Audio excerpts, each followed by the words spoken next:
हाँ जी भाई, सत श्री अकाल साਰਿਆਂ ਨੂੰ। ਕੀ ਹਾਲ ਚਾਲ? ਉਮੀਦ ਕਰਦਾ ਸਾਰੇ ਵਧੀਆ ਹੋਗੇ। ਤੇ ਅੱਜ ਆਪਣੇ ਨਾਲ ਮੋਹਿਤ ਬੈਠਾ, ਠੀਕ ਹੈ। ਚੈੱਕ ਕਰੋ ਫਿਰ ਬਾਈ ਦਾ।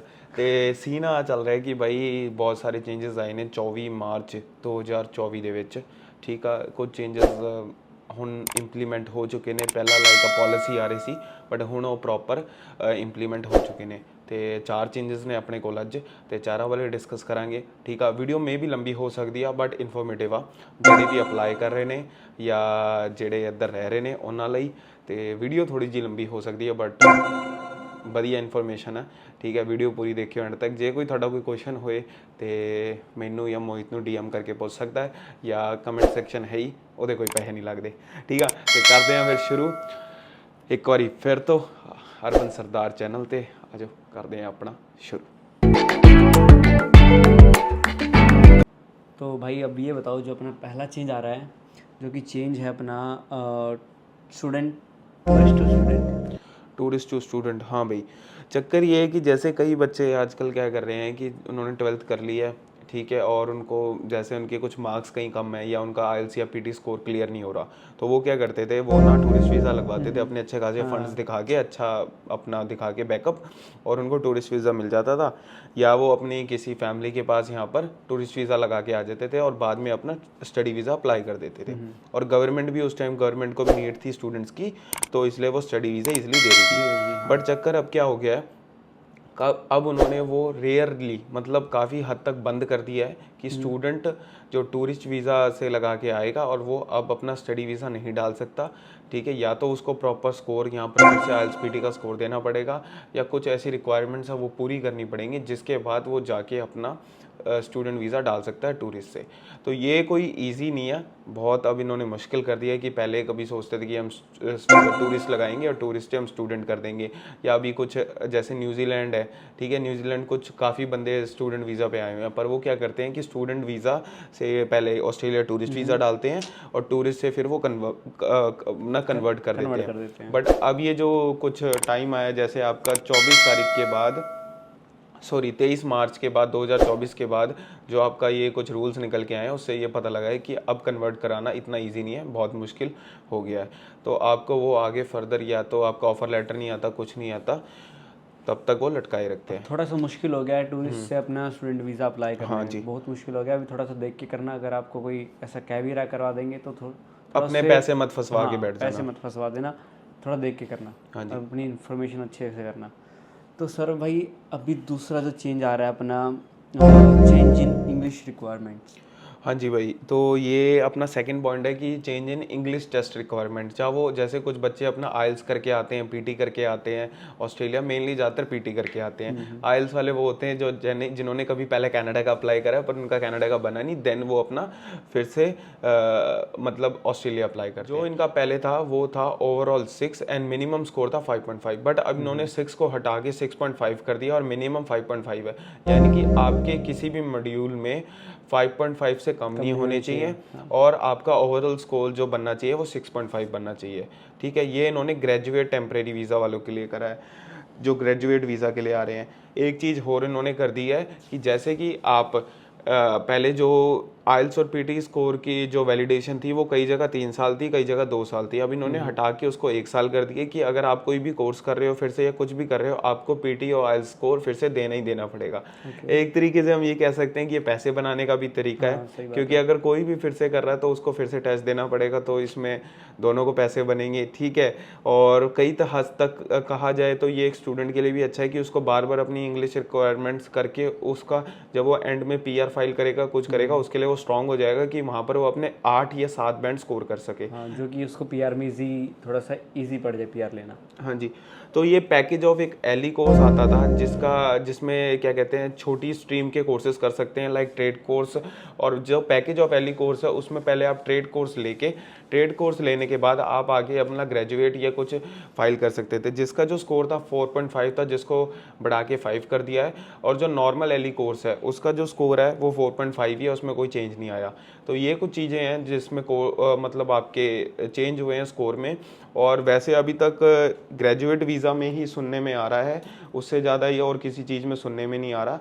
और why have English language requirement change, ये क्यों इन्होंने चेंज करा है? वो इसलिए इन्होंने चेंज करा है कि एक तो वो चाहते हैं कि उनके पास जेन्युइन स्टूडेंट आए जो हमें सच में यहाँ पर पढ़ने आ रहा है, और दूसरी बात ये है कि यहाँ पर किसी स्टूडेंट के साथ कोई गलत बिहेव ना हो, या कुछ ना हो, लाइक उनको प्रॉपर इंग्लिश बोलनी है, कि ऐसा ना हो कि कहीं वो जॉब पे जा रहे हैं, कहीं जा रहे हैं कि उनके साथ कुछ गलत हो रहा है। हाँ, तो ये करना जरूरी है कि हाँ आपको अच्छे से इंग्लिश आती हो यहाँ पे, और आप किसी की झांसे में ना हो, क्योंकि कोई मान लो आपको इंग्लिश इतने अच्छी तरह से नहीं भी आती हो तो फिर आपको ना यहाँ पे कोई पे कम दे, आपको पता ना हो। हाँ, मेन बात पे कम की है। हाँ। और सबसे बड़ी बात ये है कि जैसे कि ये होता है मेन चीज़ कि अपना जो देसी है वो कहता है यार वहाँ पर इंग्लिश बोलनी पड़ेगी जाके, मेरे को तो इंग्लिश आती नहीं, कोई ना मैं $4 कम ले लूंगा पर मैं वहाँ काम करूंगा जहाँ पर अपने देसी काम करते हैं। और देसी फिर देसी की लेता भी अच्छे से। झूठ बोल रहा है बात सबसे। हाँ, ये तो भाई हमारा एक्सपीरियंस है। हाँ, तो ये चीज़ है।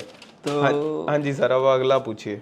अगला सर मेरे को कुछ GT ऐसा कुछ है ये सर, ये है GTE चेंज इनटू GS, ये क्या है सर? हाँ जी, GT रिप्लेस कर दिया है 23 मार्च 2024 से, जो बहुत टाइम से निकल के आ रहा था।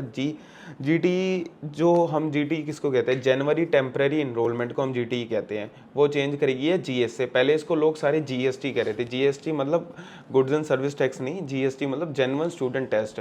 तो गवर्नमेंट ने सोचा कि दोनों चीज़ें सेम हो जाएंगी, इसलिए उन्होंने सिर्फ इसका नाम GS रख दिया, GST नहीं रखा। ठीक है, तो इसमें ये चीज़ है कि इन्होंने क्या काम करा कि GT जो थी वो एक 300 वर्ड की स्टेटमेंट होती थी, जिसके अंदर आपको अपने बारे में सारा कुछ लिखना पड़ता था कि आप क्यों यहाँ पर पढ़ने आ रहे हैं, क्या चीज़ है क्या नहीं, आपका क्या सारा मॉड्यूल है, कितने आप फंड्स शो कर रहे हैं, क्या है क्या नहीं। तो वो सिर्फ 300 वर्ड के अंदर लिखना पड़ता था। पर जो GS है वो एक क्वेश्चन आंसर है, जो कि आपको ऑनलाइन फॉर्म में कुछ क्वेश्चंस पूछेंगे और पर क्वेश्चन आंसर की लिमिट है 150 वर्ड्स की।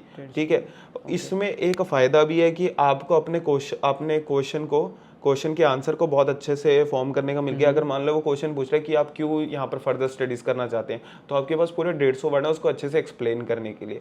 और इस चीज़ से लाइक अपनी इमिग्रेशन या जो इमिग्रेशन को जब वो चेक करेगी आपका GS, तो उसको पता लगेगा कि ये स्टूडेंट क्यों आना चाहता है, मतलब कौन सी स्टडी करना चाहता है, इसका क्या फर्दर चांसेस है, क्या प्रोसेस है।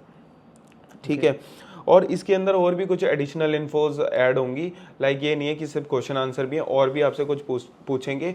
पर हाँ ये है कि आपको जैसे ये वो वाला सिस्टम नहीं है कि जैसे पर बंदे को फ़ोन जाएगा और उसका इंटरव्यू होगा, ये वो वाला चक्कर नहीं है जैसे पहले बनाया हुआ था कि इंटरव्यू करेंगे पर पर्सन से।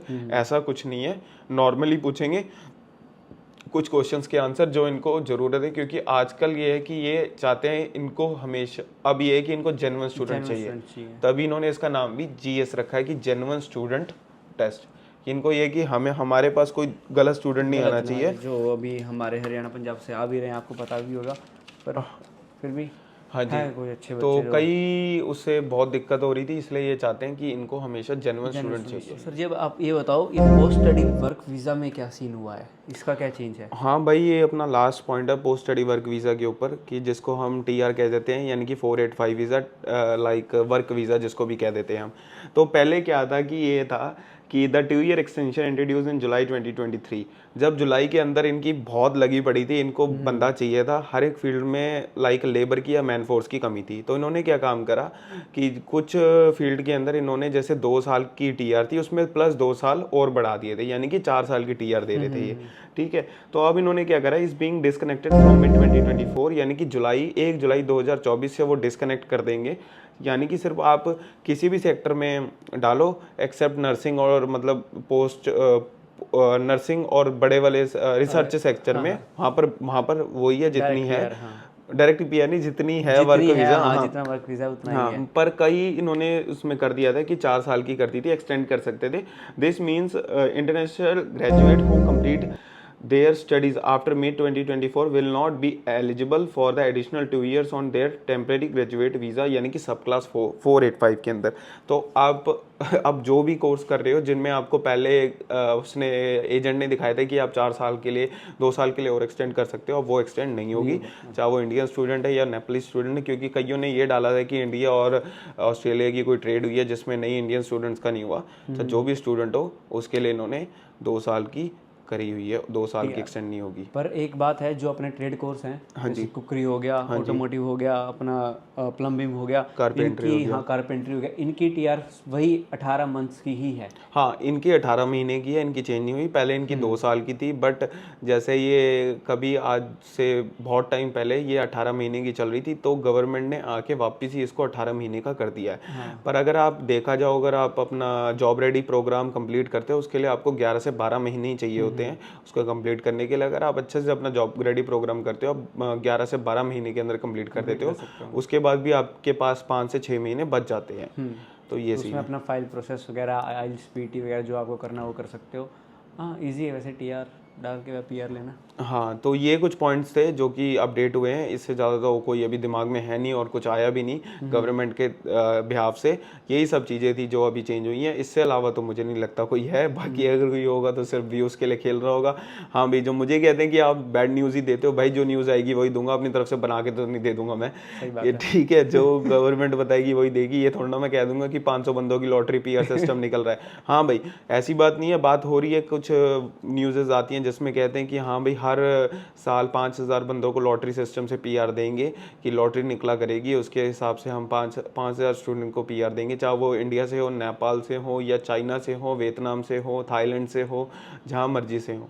ठीक है, तो कुछ ऐसी न्यूज़ आती हैं, बट उन न्यूज़ का कोई ना भाई मैं तो फिर रोज लॉटरी लूंगा जा जाके, लाइक वो वाला लॉटरी सिस्टम नहीं कि वो गवर्नमेंट अपने आप ही देखती है। तो इस न्यूज़ का कोई ना सर होता ना पैर होता, इसलिए हम इनको शेयर नहीं करते, ना कोई फ़ायदा होता है। ठीक है, thank you guys for your time, और थैंक यू भाई मोहित, आपने टाइम निकाला हमारे लिए। तो मिलते हैं फिर नेक्स्ट वीडियो में, बाय।